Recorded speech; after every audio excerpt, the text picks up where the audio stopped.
L'échiquier international, bienvenue à vous. Le Nil, ou l'un des fleuves les plus longs au monde, l'ancien historien grec Hérodote dira le Nil a fait don de l'Égypte. L'Égypte, pays semi-aride qui dépend exclusivement et s'est construit depuis des millénaires aux sources de ce miracle de la nature.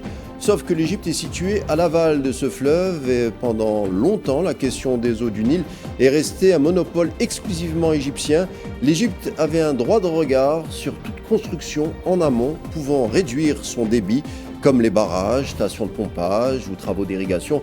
D'ailleurs, les traités du Nil de 1929 et 1959 semblaient faire fi des 10 autres pays de l'Afrique de l'Est que ce fleuve traversait pourtant. Donc forcément, lorsque l'un de ces pays revendique son droit de regard, l'Éthiopie, soumis aux mêmes pressions que l'Égypte et sa poussée démographique, souhaite imposer son agenda de développement avec le barrage de la Renaissance, vous l'aurez compris, les ingrédients sont réunis pour susciter de fortes tensions du côté du Caire et du Soudan d'ailleurs. Bagarre autour du Nil, sujet de l'échiquier international du jour. À tout de suite.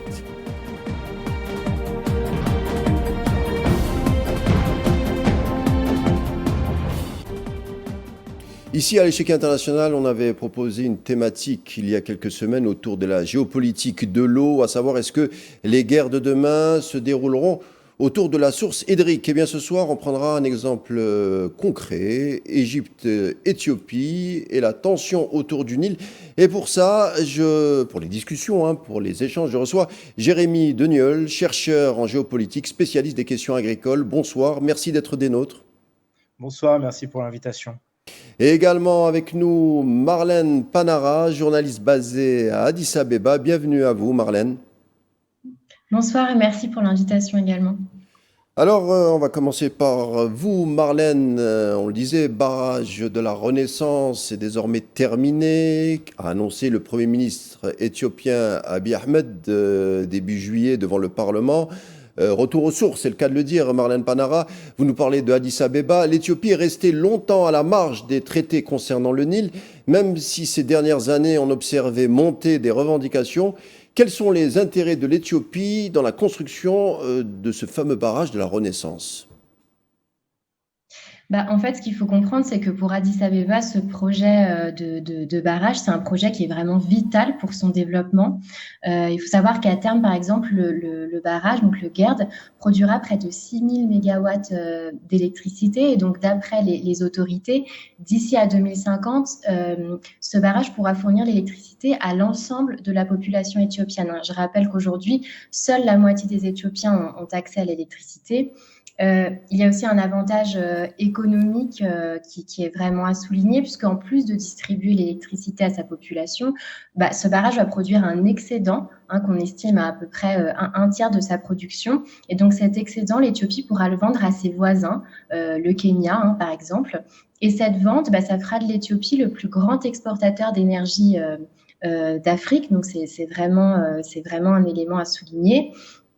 Et puis, je dirais que le dernier élément défendu par l'Éthiopie, en tout cas pour justifier ce barrage, c'est que ce barrage, c'est devenu vraiment un symbole de la puissance nationale du pays.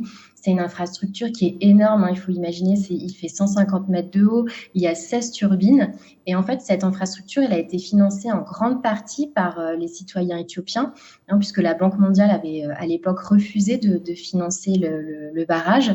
Et donc, le gouvernement a fait appel notamment à la diaspora pour payer cette infrastructure. C'est donc devenu une fierté nationale aux yeux des autorités qu'ils défendent bec et ongle depuis plus d'une dizaine d'années maintenant. Qui a coûté 4 milliards de dollars et qui fait 1,5 km de long, je crois. C'est bien ça, Marlène Panara. Tout à fait. C'est bien ça. Jérémy Deniol, du côté égyptien, 95% des eaux consommées viennent du Nil. Si le barrage de la Renaissance est mis en service avec un taux de remplissage au rythme souhaité par Addis Abeba, est-ce que c'est un risque si grave pour l'Égypte ? Si oui, jusqu'à quel niveau ? Alors, le réservoir du grand barrage de la Renaissance, effectivement, il fait 80 milliards de mètres cubes, c'est-à-dire peu ou prou une crue entière du Nil. Alors, le réservoir, il est déjà rempli. Il a été rempli en l'espace de 4 saisons, entre 2020 et 2023. C'était effectivement une grande inquiétude du côté du Caire, le remplissage du du réservoir. On avait peur que ça retienne trop d'eau de la crue, qui ensuite aurait causé un déficit hydrique au niveau du haut barrage d'Assouan, donc à l'extrême sud de l'Égypte. Bon, ça ne s'est pas produit. Le remplissage s'étant réalisé, comme j'ai dit, sur 4 saisons. Il a été plutôt progressif et donc on n'a pas remarqué de vrais problèmes de disponibilité hydrique en Égypte. Cela dit, voilà, le vrai problème dans le futur, ce serait de savoir ce qui se passerait en cas d'une sécheresse pluriannuelle qui toucherait potentiellement l'Afrique de l'Est, puisqu'à ce moment-là, les intérêts de l'Éthiopie et de son barrage et de son réservoir pourraient entrer en contradiction avec ceux de l'Égypte, qui veut garder le lac Nasser, donc, qui est le réservoir du haut barrage d'Assouan, le plus rempli possible, évidemment, pour se protéger contre la variabilité des crues du Nil, qui seraient amplifiées par des sécheresses. Marlène Panara, la construction du barrage de la Renaissance a débuté en 2011 et les tensions entre l'Éthiopie d'un côté et l'Égypte de l'autre, sans oublier le Soudan, ne se sont jamais vraiment estompées. Vous l'avez dit tout à l'heure, pour les autorités éthiopiennes, au prétexte d'un regain de souveraineté économique et de remettre en cause une forme d'hégémonie de l'Égypte sur le Nil, a voulu poursuivre et défendre le projet bec et ongle, c'est le cas de le dire. Et jusqu'aux années 2000, on le rappelle, historiquement, seul le Caire avait plus ou moins le droit de regard sur la gestion du fleuve. C'est tout un pan de l'histoire qui est en train de se tourner avec ce barrage. Je ne sais pas si Marlène Panara, je crois que nous l'avons perdu. Alors, question qui sera dirigée vers vous, Jérémy Deniol. C'est vrai que c'est toute une page de l'histoire de l'Afrique qui est en train de se tourner avec ce barrage de la Renaissance qui est en train d'être réalisé, puisque jusqu'à récemment, jusqu'aux années peut-être 2000, début 2000, il n'y avait que l'Égypte qui avait un droit de regard sur les constructions en amont du Nil.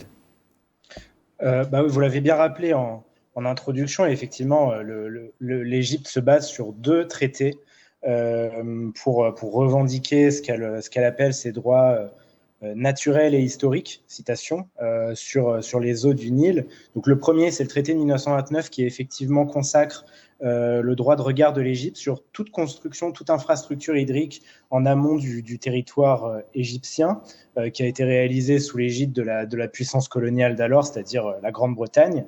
Et le texte a été amendé en 1959 pour y ajouter le Soudan, qui venait juste d'obtenir son indépendance 2 ans auparavant, et aussi pour préparer la construction du haut barrage d'Assouan, qui a démarré 2 ans plus tard, en 1961. Et ce nouveau texte, celui de 1959, c'est celui sur lequel l'Égypte principalement et l'Éthiopie de manière un peu plus secondaire se basent pour aujourd'hui contredire la construction du haut barrage de la Renaissance. Alors effectivement, il est présenté, ce barrage, par l'Éthiopie comme une fierté nationale, comme quelque chose qui va permettre au pays de retrouver sa place dans la région. Marlène l'a rappelé tout à l'heure, qui va permettre à l'Éthiopie d'exporter de l'électricité, alors même qu'aujourd'hui, une bonne partie des Éthiopiens ne sont pas connectés au réseau électrique, donc c'est extrêmement important. Et il faut dire que la construction du haut barrage d'Assouan en 1970, qui a été achevé en 1970, on avait exactement la même rhétorique du côté du Caire, comme étant une infrastructure qui allait permettre à l'Égypte de retrouver sa fierté après la période coloniale, etc. Et des critiques aussi du côté de l'Éthiopie. Un sentiment de sécurité vis-à-vis de l'amont. Et on avait aussi, lors de la finalisation du barrage d'Assouan, des critiques du côté de l'Éthiopie, enfin des autorités de l'époque. On disait que l'Égypte voulait assécher les eaux de l'Éthiopie en termes de débit, et ça pourrait être une menace sur l'agriculture et l'alimentation. Ah oui, effectivement. Alors après, évidemment, le haut barrage d'Assouan étant situé largement en aval par rapport à l'Éthiopie, le risque était quand même moindre comparé à celui que pourrait faire peser le barrage de la Renaissance sur l'Égypte. Et puis surtout, il faut dire quand même que à l'époque de la construction du haut barrage d'Assouan, l'Égypte jouit vraiment d'une hydro-hégémonie totale sur le bassin du Nil. Elle est un pays d'aval, donc potentiellement normalement plus vulnérable face aux décisions des pays d'amont. Mais à l'époque, grâce à un rapport de force militaire, surtout qui était largement à l'avantage de l'Égypte, elle a pu imposer cette hydro-hégémonie sur la base de ces traités de l'époque coloniale que j'ai évoqués juste avant. Et puis à ce moment-là, avant les années 90, l'Éthiopie, c'était un pays très instable géopolitiquement, qui a subi beaucoup de guerres civiles, de guerres de factions, etc. Et on voit que dès les années 90, c'est-à-dire le moment où l'État commence à se stabiliser en Éthiopie, on commence à vouloir utiliser la ressource hydrique sur le Nil bleu et à faire des constructions et des infrastructures jusqu'à la plus grosse, celle dont on parle aujourd'hui, à partir de 2011, le barrage de la Renaissance. Donc. Jérémy Deniol, vous avez lâché un mot-clé, hydro-hégémonie. Est-ce que c'est ça aussi la question sous-jacente et qui fait craindre une perte de puissance, en tout cas une perte d'influence concernant l'Égypte par le biais du Nil? C'est clairement ça, la question, elle est éminemment politique, elle est éminemment géopolitique. L'Égypte, comme je l'ai dit, a profité vraiment de son rapport de force militaire pour asseoir son hégémonie et ses droits naturels et historiques sur les eaux du Nil. L'histoire montre que la construction des infrastructures hydriques est toujours réalisé avec un agenda géopolitique. C'est-à-dire que, vous voyez, sur le Nil égyptien, la construction des premiers barrages, elle remonte à la première moitié du 19e siècle, sous Mehemet Ali. Et c'est une question d'organiser le territoire, une question d'organiser l'agriculture, de moins dépendre des crues du Nil qui ont une variabilité interannuelle assez importante. C'est-à-dire que vous avez des années assez sèches, des années où les terres agricoles égyptiennes peuvent être complètement inondées. Donc, vous avez cette volonté de se détacher en fait de l'amont parce qu'on voit cette position en aval comme étant une vulnérabilité qui n'a pas été vraiment concrète avant les années 2000, c'est-à-dire avant que l'Éthiopie ne démarre vraiment une stratégie de contre-hégémonie en s'alliant avec les 9-8 autres pays du bassin du Nil pour tenter de contredire principalement le traité de 1959. Alors justement, Jérémy, pour qu'on comprenne bien les antagonismes, le Nil bénéficie largement à l'agriculture et à l'alimentation des Égyptiens. Depuis 1929, l'Égypte avait, on l'a dit, un droit exclusif sur ce fleuve. C'est ce que stipulent, on le rappelle, les deux traités de celui de 1929 et 1959. Le Nil se jette dans la Méditerranée, mais le fleuve traverse 11 pays et 85% du Nil bleu se trouve en Éthiopie. Addis Abeba revendique un principe de réalité. Du côté des Égyptiens, vous l'avez dit, la moindre variation des flux peut affecter la production alimentaire comme la production du blé. En fait, c'est la question du blé qui est sous-jacente, qui est le blé qui est un pilier du contrat social égyptien depuis les années 40.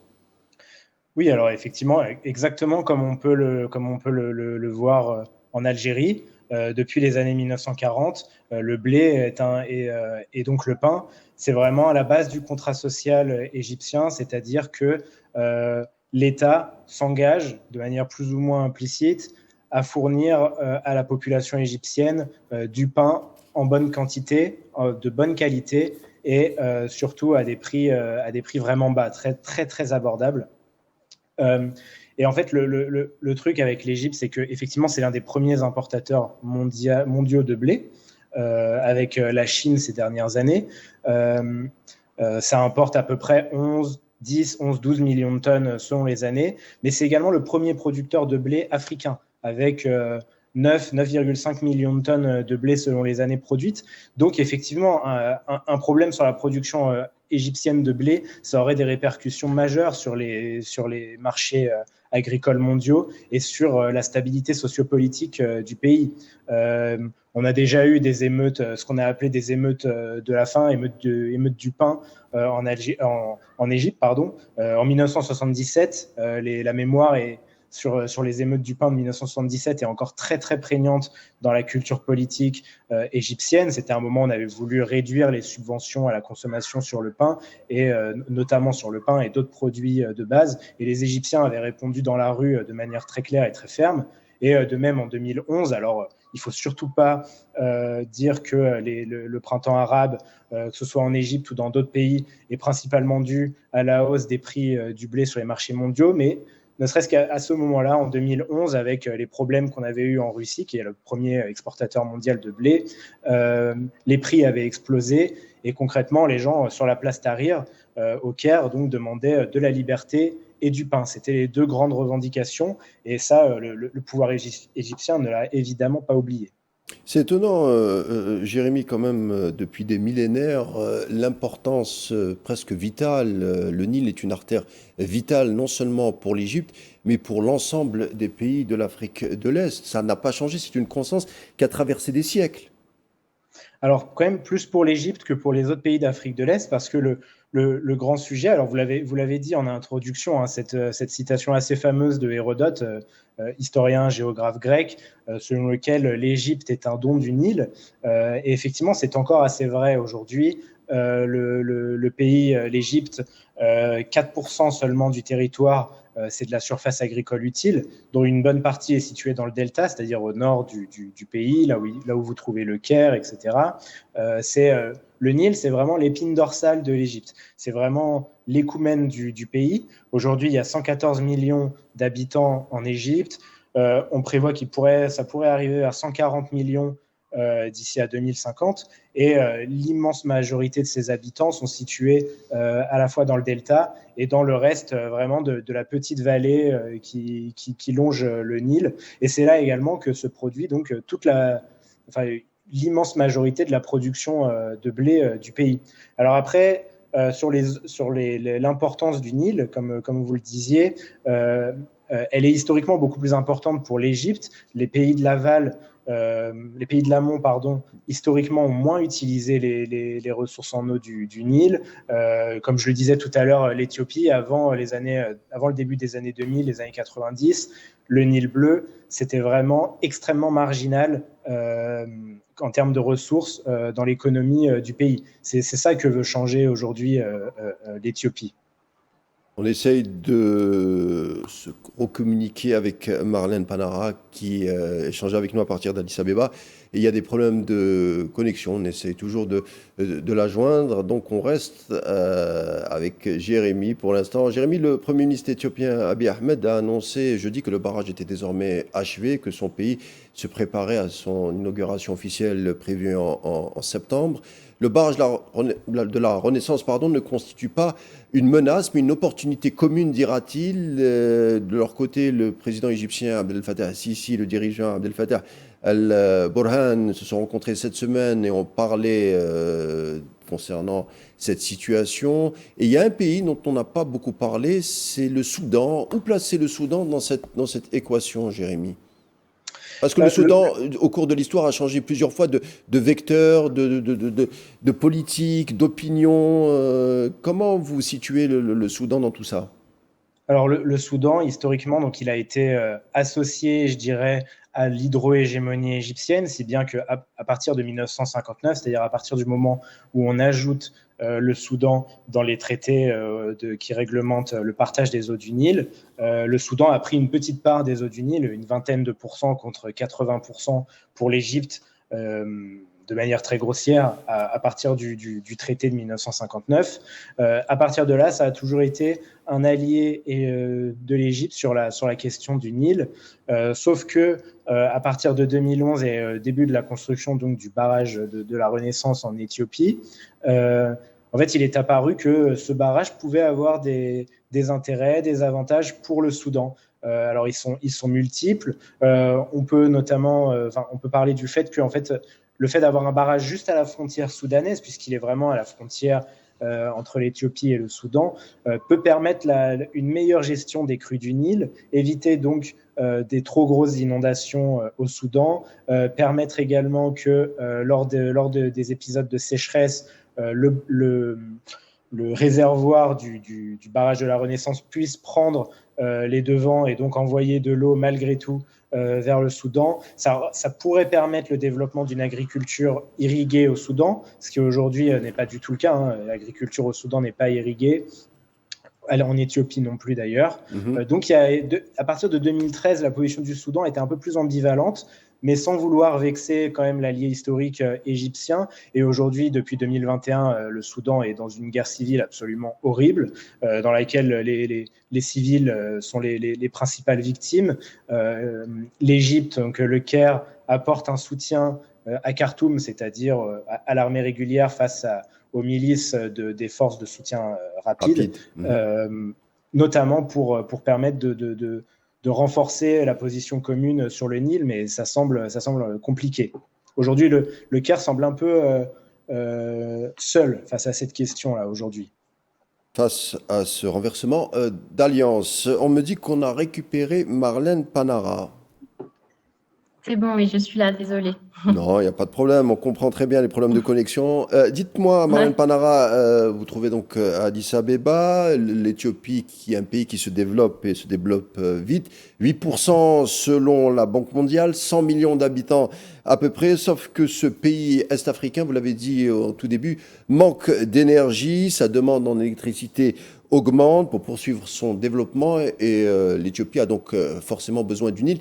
Dites-nous là-bas comment la presse, comment les observateurs traitent cette sorte de bras de fer avec le Caire et le Soudan. Comment on en parle?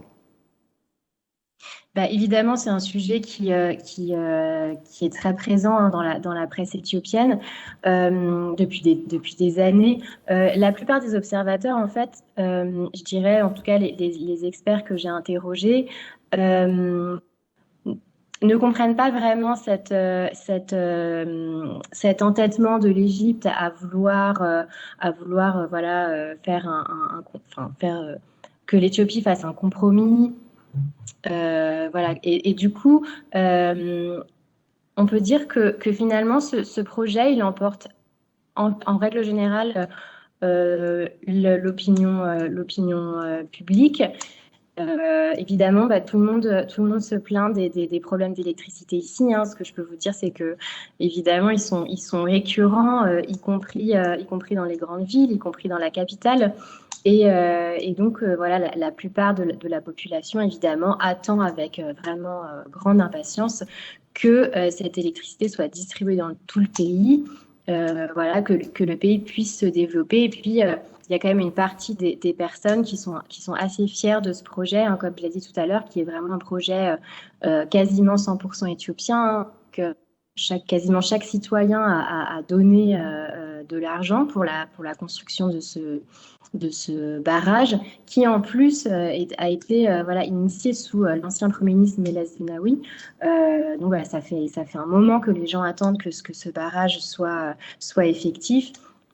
Donc la plupart des observateurs s'accordent à dire que ce barrage il est complètement légitime pour le développement de l'Éthiopie et que l'Égypte devrait faire un compromis et partager les eaux, parce qu'on sait que les eaux, c'est vraiment le cœur du problème depuis le début de ce projet.